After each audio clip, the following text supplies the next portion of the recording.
welcome to a brand new episode of Johnson's Court. Today I bring you the conference finals of the Eastern and the Western because today the Lakers and Nuggets play and they get it all started. Today with me, I've got the one and only Rio Terry.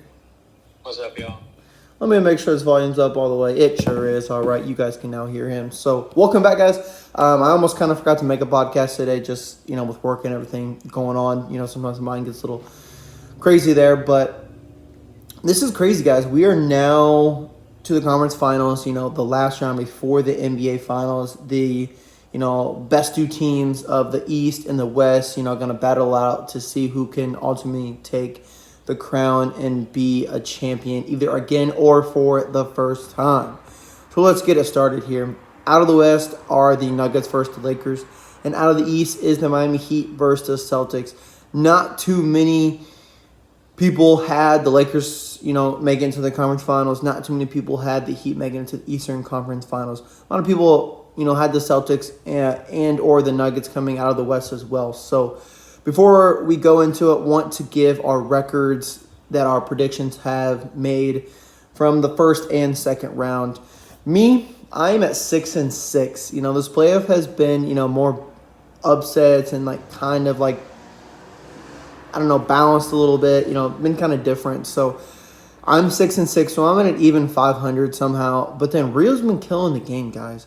Rio's out here at 9-3. He's got the most amount of picks right, and we'll see if he can keep that going into the NBA Finals. And maybe he can even predict the NBA champion as well.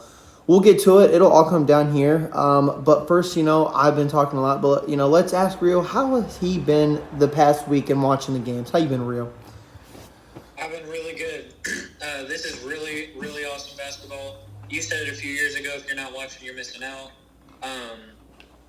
Just the upsets, the legendary players that are going to be passing the torch, like LeBron passing the torch to Tatum, Booker eventually. I just think it's really cool to see all these different teams. I feel like we're just blessed right now. So yeah, man, I've been having fun, especially because LeBron, one of my favorite players. He's made it pretty far so far, so that always makes me a little happy.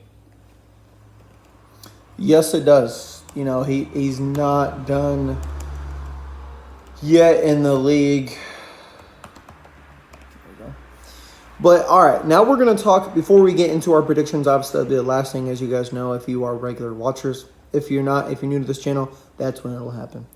First, we're going to talk about the head coaches that are getting fired. This is kind of the time that head coaches do start to get fired.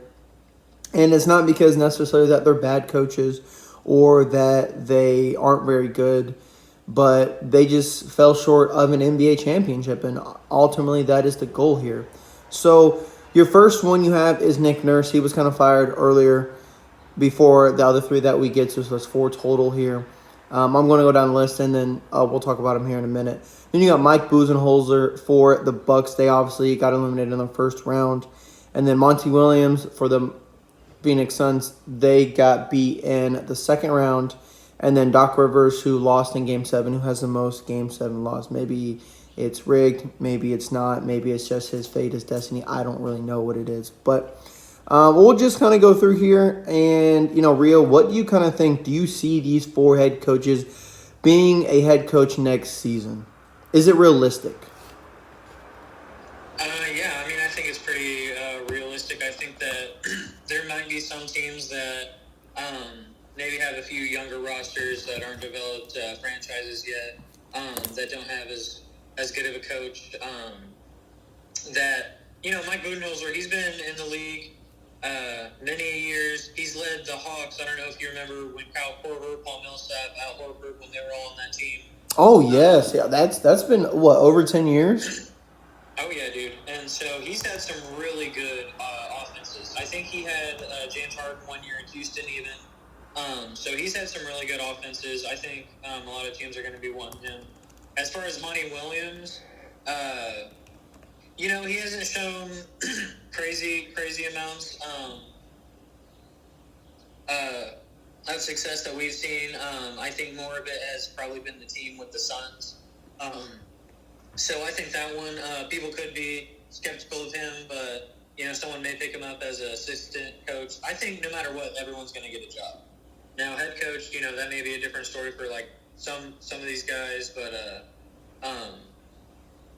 who were the other two? Doc Rivers and Nick Nurse. Right. So Doc Rivers, I don't think he'll have a problem in. He's a legend. I just think that maybe they just weren't coaxing together, so I think that's why they parted ways with him. And then Nick Nurse, dude, he's a really good coach, so I think that he'll probably find a home with a young team just like Budenholzer will. What about you, man? Who do you think any of these guys will get head coach positions? I believe, Mike Budenholzer and Monty Williams, kind of like you were saying, they have the most chance of being a coach next year. And I actually saw like this statistic, don't quote me, but I believe that it was these 4 coaches had the most wins over the last 4 years. So it's kind of crazy to think, they're in a pretty high percentage, but, they're just, yes, Monty Williams and Mike Budenholzer have won a championship in the past 4 years. So, and, now they're fired. But, Doc Rivers, I think, obviously, I think they'll all be head coaches next year somewhere. Could be assistant. Maybe Doc Rivers could be an assistant head coach or assistant coach. I don't know. But I think the rest of the 3 at least get a head coaching job somewhere. And, new face, new team, fresh start. You'll see what they can do for that team. It's all about fitting in the right system and how you use those, 10 players on your team. So, or 12, depending on how deep your rotation is. So now we talk about the NBA draft lottery because that is tonight, ladies and gentlemen. So it's pretty cool that it's here.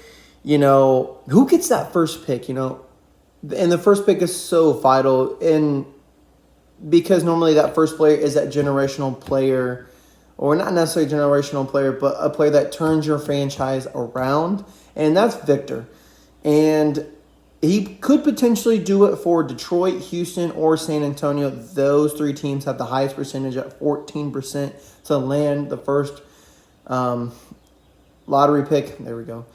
And, there's also, the second and third pick, things like that. There's other picks, that help, turn around a franchise as well. So not necessarily is it always the first pick, but, the first pick obviously definitely does help.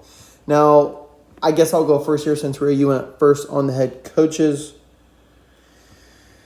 I just don't see Detroit getting the first pick. I feel like they've had it recently a lot. They have Cade Cunningham. They have, a lot of young players on their team. Houston, I don't see them getting it either. I feel like they've had, I don't know when Jabari Parker was drafted or, or is it Jabari Smith or something. There's a few players on that team as well that are pretty young. And then San Antonio, me personally, I believe San Antonio will get the draft, lottery pick. I don't know.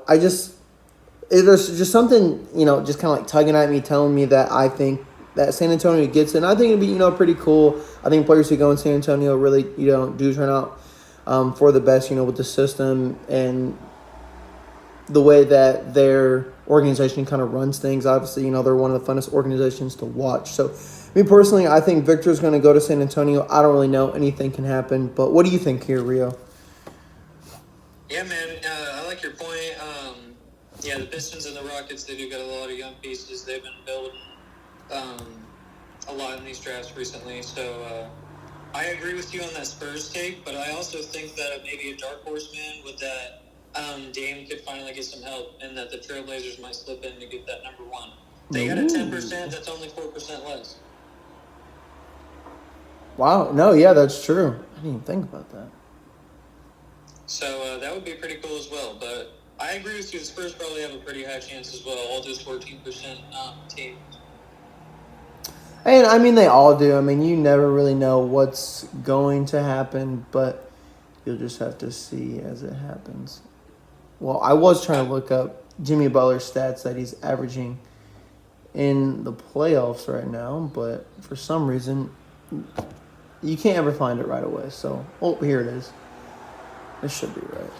Sorry, that's what we're going to talk about next, ladies and gentlemen. So, as I'm finishing writing down these stats, we'll go ahead and talk about the West first. You got the Denver Nuggets as the 1 seed.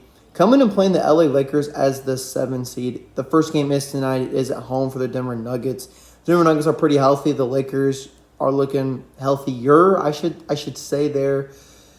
Wow. Didn't really expect the Lakers to make it to the conference finals. Did expect the Nuggets to make it there, even if they didn't. I was still rooting for them if they got there. So I'm going to finish writing on these stats, but I'm going to let Rio go first here. Kind of give your take on what you like about the Nuggets, what you like about the Lakers, and then who can ultimately get over that hump. Yeah, so first of all, I think both teams had really impressive wins this last round. I think that Phoenix was a big fan favorite for a lot of people to win the championship. So, Denver taking them down with KD playing, every game, that's pretty impressive. So, I also think that the Lakers beating the Warriors is really impressive. Reigning champs. Like you said, a lot of people didn't think the Lakers were anything. They restructured their team really late in the season, so they're a lot different team than they were, most of the season. And as far as the matchup with Denver and LA, I just really like, Denver's got Jokic. I think they play more team basketball.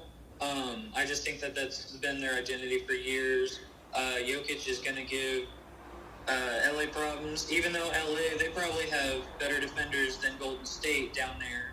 So it's probably a better matchup. And then LA, they've been playing a little more team ball, with the players that they added. But LeBron and AD is going to be their main threat. And then obviously Austin Rivers, because he's the GOAT. So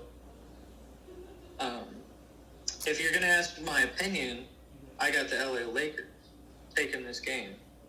And, man, it's probably going to be, if the Lakers win it, it's probably going to be 7. If Denver ends up winning it, it's going to be a little less. So I got Lakers at 7. Nuggets versus the Lakers. I'll give a little stats here. LeBron is averaging 22.8 points per game, 10.1 rebounds, and 5 assists during this 2023 playoff run. Jokic on the Nuggets is averaging 30 points, 30.6 points per game, 13.1 rebounds, and 9.5 assists. Now, those are pretty high numbers for Jokic, who potentially could have won MVP. Yes, it went to Joel Embiid. Honestly, to me, it could have went either way. Like you said, the Nuggets do play, pretty good team basketball with the way that Jokic is able to get involved in the way he runs the team. Jamal Murray's back. He's a dog. They have Michael Porter Jr., Aaron Gordon, they have a pretty good bench. But the Lakers, like you said, they do play better with the players that they have now. Anthony Davis is, I feel like he's day-to-day, honestly. I feel like he's questionable every single game with the way that he gets hurt or this or that. So that's concerning. If he gets hurt and doesn't play, then he definitely will affect this series. Now, it is funny because these 4 teams are the bubble teams from 2020, so the bubble wasn't a fluke, so everyone can shut the bleep up. We can put that argument to bed, honestly. It would be cool to see LeBron, get another ring, AD to get another ring, but I can't switch teams now. I can't. I've rooted against the Lakers all playoffs, and I'm not going to go with them now. So I'm going to go Nuggets, and I'm going to take them. I like how you said, if the Lakers win, they could go in 7. I see the Nuggets getting it done in 6. I agree with that, bro. It's good, yeah. So it'll definitely be a good one. Now we move over to the Heat versus the Boston Celtics. Excuse me. The Heat are an 8 seed coming in and playing a 2 seed, the Boston Celtics. The Heat already took down the 1 seed in the Milwaukee Bucks. Could they now take down the 2 seed in the Boston Celtics? Jimmy Butler is averaging 22.9 points per game, 5.9 rebounds, and 5.3 assists. He's balling. He's doing great. I was looking for Jason Tatum stats, but like I said, it's always frustrating and trying to find things here and there. But this man did, for Jason Tatum, he did have the most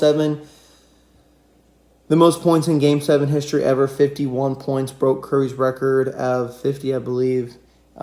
He did it on 60% shooting, 6 for 10 from downtown, 11 for 14 Free throws and 2 pointers were 11 for 18. So this man balled out. He was inconsistent game 6. I was talking about in the group chat saying like, oh, he's trash. He didn't show up. And then in the fourth quarter, he showed up, scored 16 unanswered or 16 points at least, and where the Celtics were able to come back. Doc Rivers choked again, and then in Game 7, they didn't win it. James Harden didn't show up in Game 7. Joel Embiid didn't show up in Game 7. I know Joel Embiid shouldn't be playing with the injury that he has anyways, so it's just sad to see that the 76ers could potentially be in this position and should be in this position, I think. I know I originally had the Celtics versus Suns anyways when I first started the playoffs, and that's just because I was, realistically, I thought the two, best teams, were going to make it with the star power that they had and, the coaching and, everything to go with there. But, hey, it's the playoffs, and like I said, anything is unexpected. So, man, I know a lot of Heat fans. I know a lot of Celtic fans. This is going to be crazy. The Celtics could go back. See, the inconsistency from Jason Tatum just kind of, it really plays a factor. Like, obviously, Jaylen Brown has to show up. Yes, the Celtics play. I think this is going to be a great Eastern Conference Finals. I think this is going to be a great one to watch, no matter who wins. But I'm going to go with the Miami Heat here. I'm going to go with Jimmy Butler and the Dogs. And I just think that, they'll be able to win this. And I think they win it in 7.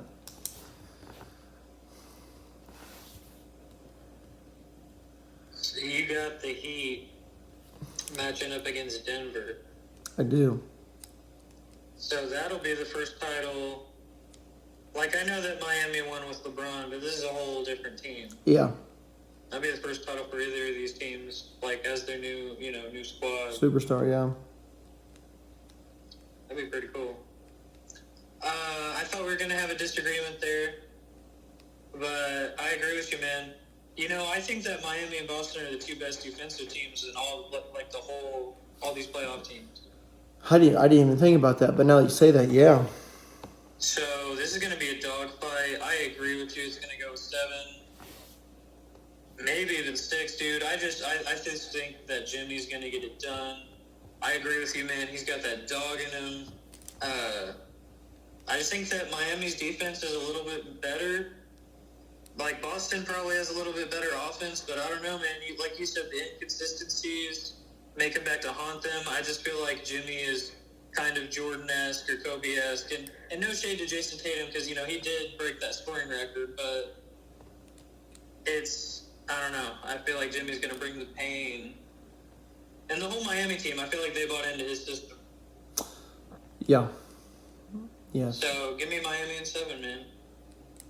And that's the thing, though, too, is you don't know who's going to win. Like I said, I didn't think Lakers are going to be here. Who imagined the Heat as an 8 seed beating the Milwaukee Bucks as a 1 seed? If Giannis doesn't hurt, do the Heat still win? Maybe they do. I don't really know. But I think it'd be exciting, for the, I've read the Nuggets and Heat, so that'll be the first team start, Jokic to win a ring and Jimmy Butler as well.